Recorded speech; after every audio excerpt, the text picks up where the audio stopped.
All right, welcome to part 2 of our video of 6 management or leadership practices you should consider changing. Okay, so in part 1, we talked about 3 things. The first one was manage the work, not the workers. The second was don't kill the mutants. And the last was no improvement revolutions. All right, so you ready for the next 3 on our list? Let's get going.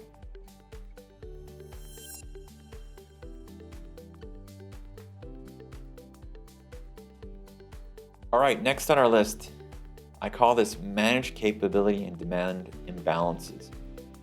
All right, so what's the reality of running an organization or business or a department? You are going to have more demand than you have capacity. That's kind of a fact of life. You're successful and you have maybe a really popular business or maybe even not so much. But there are always things that you could be doing. There's all sorts of improvement opportunities, things on your roadmap, new capabilities that maybe your customers are asking for. Perhaps it's supporting a new region. There's all sorts of things you could be doing. So that demand is huge. You know, it's ever out there and it's constantly growing as time goes by. And your capability and your capacity is fairly finite. You have only so much money, you only have so much energy and focus, and you only have so much staff to deal with all this demand. And so the temptation when faced with a lot of demand is to go out and hire more people, right? So we have all this demand and we're going to hire more people. Now, this tends to be a bit of a short-term fix because that imbalance is still there. There's always going to be more demand than there is your capability to deliver. And so when you bring in more people, the demand side will still grow and you're still faced with this challenge. So before thinking about bringing in more people and hiring more people, you want to be very clear on what is my strategy to deal with that imbalance. And really you need to think about working this as a problem on both sides. So there's the demand side of this imbalance and there's the capability side of this imbalance. Now, on the delivery capability, we find that there's lots of untapped potential in a lot of organizations. Most of this is lost due to delays. So if you think about most of your work, it's not like, you start a project or you work on something and you're just constantly working on it. There's interruptions, there's pause periods, you're dealing with handovers, delays, maybe you're waiting for third parties, maybe you're waiting for information. And these things all contribute to delays. And so if you could solve for your delays, all of a sudden a lot of organizations find themselves with significantly more capacity. In our experience, those companies that we've supported deal with their delays have found more than a 2-fold amount of capacity to work on delivering to their objectives. So think about the implications of that. We've basically improved our capacity without hiring a single additional person. And this becomes a bit of an ongoing process because new delays can always show up. But if you come up with the mechanisms to both spot them very quickly and deal with them in a regular basis, you start to maintain this level of productivity. On the other hand, we need to deal with demand as well. So we call this demand shaping, but you need to be looking at how you are interfacing with your customers, what promises you're making. Not everything is worth doing. And so again, if you are making promises and saying yes to deliver things that you shouldn't be delivering, then again, this is starting to create more imbalance and you're leveraging capacity that should not be leveraged. And so you're going to think about what are the things that are important, maybe strategically important. You need to be thinking about time, what areas can wait, what areas cannot wait. Kind of thinking about this in a similar fashion as a hospital emergency room. They don't treat all patients coming in the same way. Some are waiting, some are dealt with right away. They are going to be giving different attention. So this type of demand shaping starts to be very critical as you start to look at how to improve your delivery capabilities, but at the same time, how do you figure out ways to shape your demand? And so by doing this and having a broad strategy on that, this is the trigger to say, yeah, okay, now I'm comfortable thinking about hiring more people because I'm not going to be bringing them into an environment where it's just going to be an unmanaged problem. I've got a strategy for this. And so now it's very healthy and I'm not really compounding the problem with even more people. This next one I call separate money from performance feedback. And I would say this is the toughest one on our list. There's still a lot of really good thinking on this, but I don't think the dust has settled.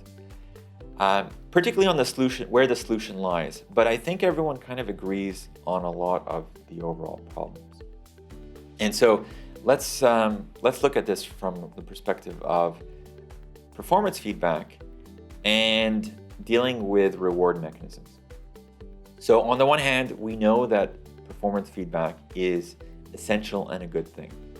You want to be able to provide those working around you with critical feedback so that they can improve and use that information to develop further. And you are thinking about mechanisms to perhaps reward performance and recognize where contributions are taking place and really use that as a bit of a feedback loop to say, yeah, we value these sorts of things. Now, the challenge becomes when these two things are linked together and they rarely yield long-term motivation and performance increases. In fact, in many cases, it's actually the opposite. And so think about performance improvement. Feedback is best delivered regularly in context, in a very quick and in the moment fashion. And so if you're doing this with your team, your department throughout the year, you're developing very positive relationships, your conversations make a lot of sense because they're in the moment. You can develop all sorts of opportunities for improvement.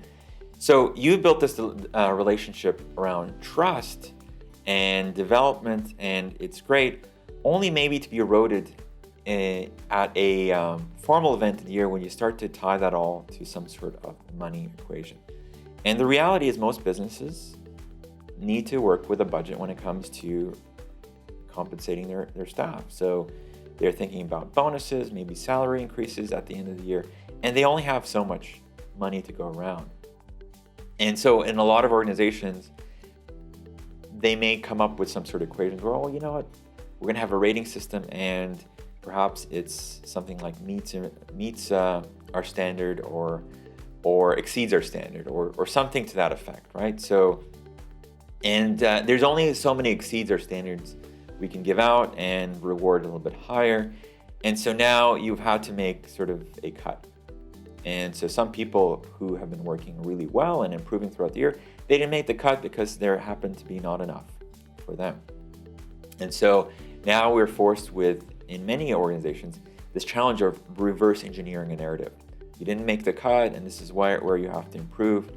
And you can see how that might erode the other 364 days of trust building and feedback that's being developed throughout the year. And so how do you segregate these two things becomes a very important thing. The other thing you want to be thinking about is even these reward mechanisms as a whole are highly suspect. We don't really have a very good view on, who contributed exactly what. Like, so if you think about how we deliver things for our customers, was it because of the people who tested the product? Was it about the salesperson? Was it about the marketer who made it possible for there to be interest? Was it about the project manager who kept things going? Was it about the legal department that really got us a really good contract and made this very profitable for us? Was it about the engineers who developed mastery and high quality?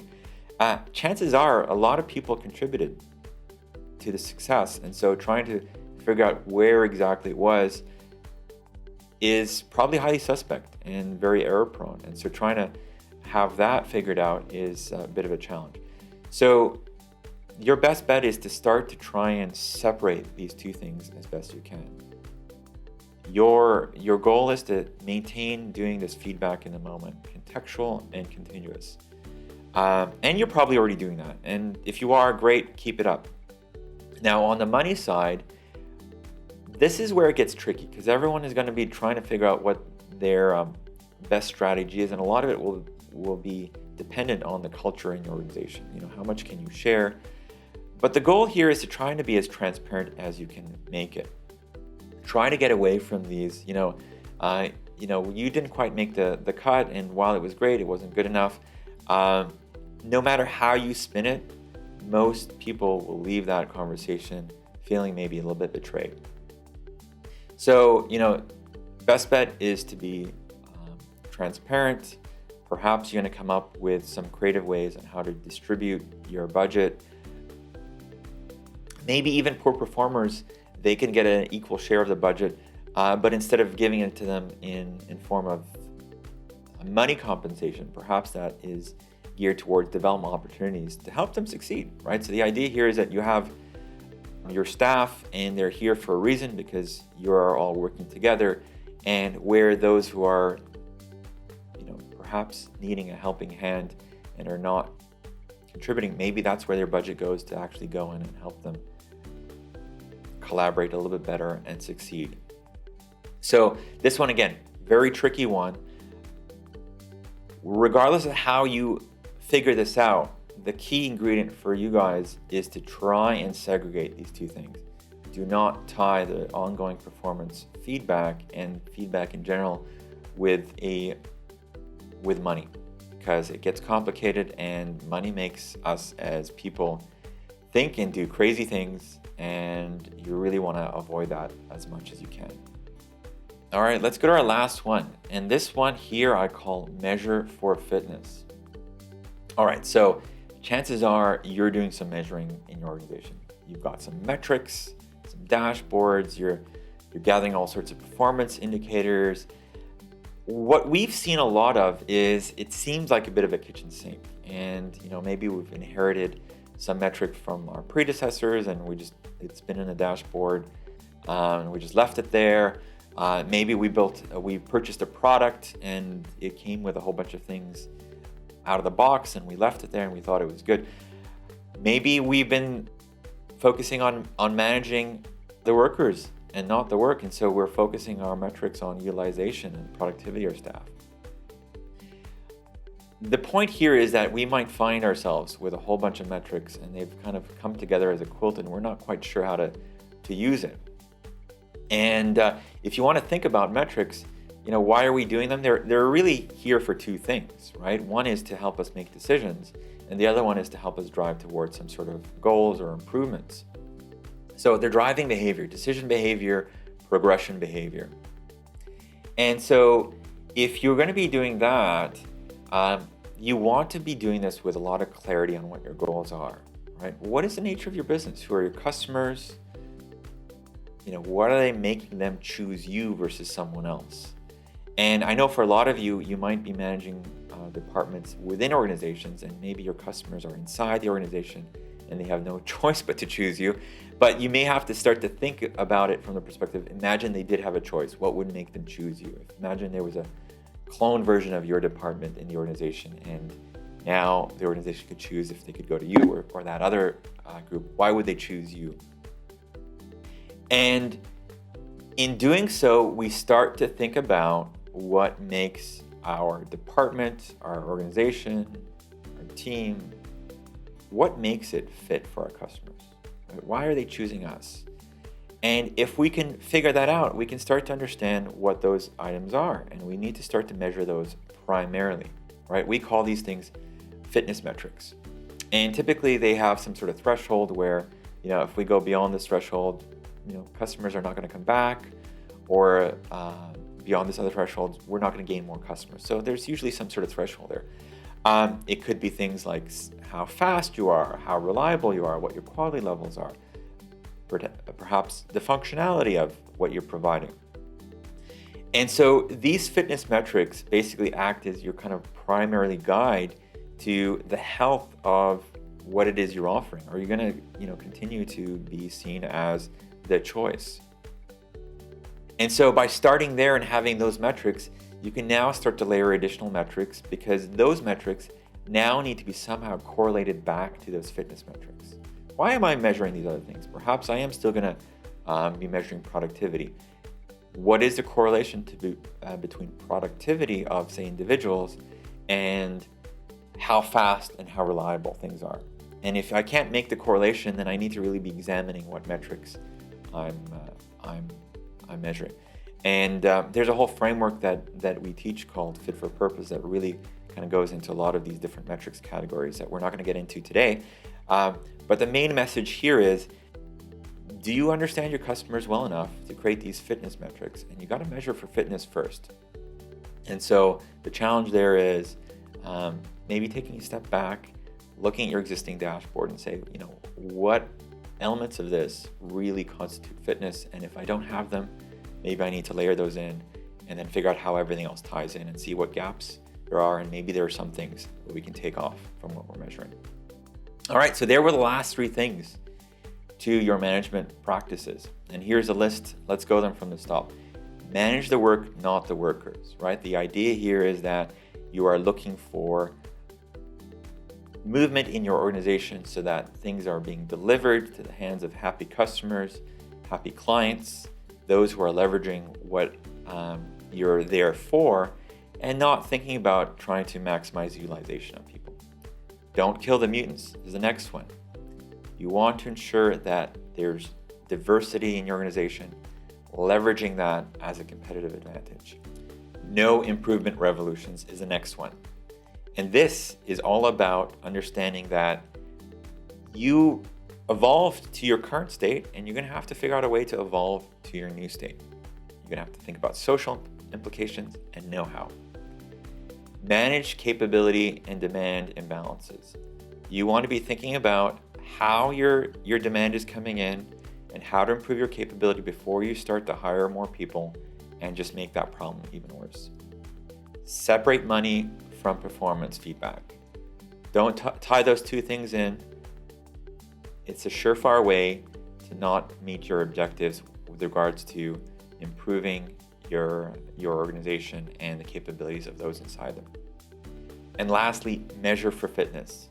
Start measuring based on what it is that you're all about, why customers would choose you, and make all other measurements tie back to that. If you can't find something that correlates back to your fitness measurements, then you really need to be questioning why you're measuring it. All right, so there you have all 6 management leadership practices that you should consider changing as you move to a more 21st century way of working. They're easier said than done. And as we say in the 3rd point about no improvement revolutions, it's probably going to take a while to make some changes in some of these categories, and maybe in some other areas you're already doing them, or it's a fairly easy step. Regardless, definitely worth pursuing. If you want some more information on this, we have some articles around this and other topics at squirrelnorth.com. And if you want a bit of a helping hand, so if you want to kind of dig into these topics a little bit further, or even come up with a tailored strategy for your organization, send us an email. We'd love to chat about your challenges. We hope you found the video useful and informative, and see you next time.